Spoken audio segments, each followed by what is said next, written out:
First thing I wanted to talk about is negative thoughts from someone with anxiety and someone with depression. So, if you look at a person with anxiety, right? So their amygdala, if you don't know what that is basically the area in your brain that deals with like mood and fear. So the amygdala is like on overdrive. So it's like it's going on 120% miles per hour while the speed limit's only 40. Like your brain's constantly thinking, it's constantly in fear, it's second guessing themselves.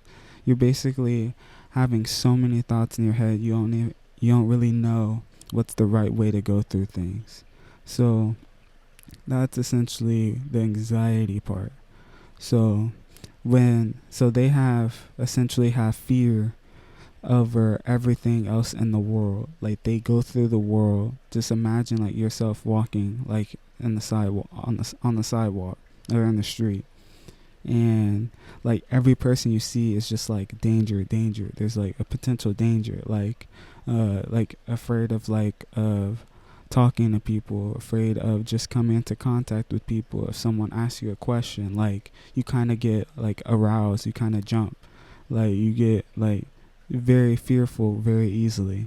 And that's essentially the anxiety part. Now let's go to the depression part. Now, someone with depression, they're it's kind of the opposite. It's essentially the polar opposite of anxiety. So they feel very empty, they feel hopeless, they feel like they just don't have a lot of energy. It's like they just don't want to move, they don't want to do anything. It's like it's essentially like the end of the world for themselves. But the thing is, with their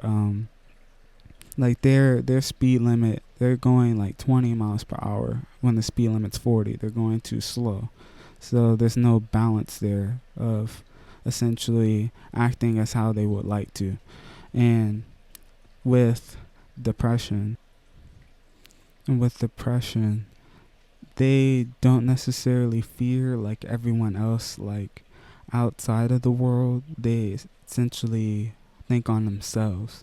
So they are looking at themselves as like this horrible person that they fear themselves. So when you think of the brain, so to speak, we're wired to think more negatively than positively. So when we think like we always have negative thoughts, and that's for survival reasons. So if we didn't have negative thoughts and we only thought positively, we would go through life and think every situation would be positive, no matter how bad it may be to us. Let's say like you get hit by a car, and you'll not see that as a negative, you'll just see that as a positive. So it's in a good sense that we think more negatively than positively, but there's a way on how to have that balance between the two. But essentially, back to what I was saying. So with the negative thoughts, so with depression, you typically have the negative thoughts to yourself. With anxiety, you typically have like negative thoughts and fear to everyone else around you. So try to picture someone with anxiety and depression. It's like polar opposites, and they have it. So they have fear and negative thoughts towards other people around them in the world, and also themselves. So it's like there's no way out. It's like they're in a door, they're in a room, and everything is locked in, and the walls are just coming closer and closer and closing them in. Like there's no way out of that.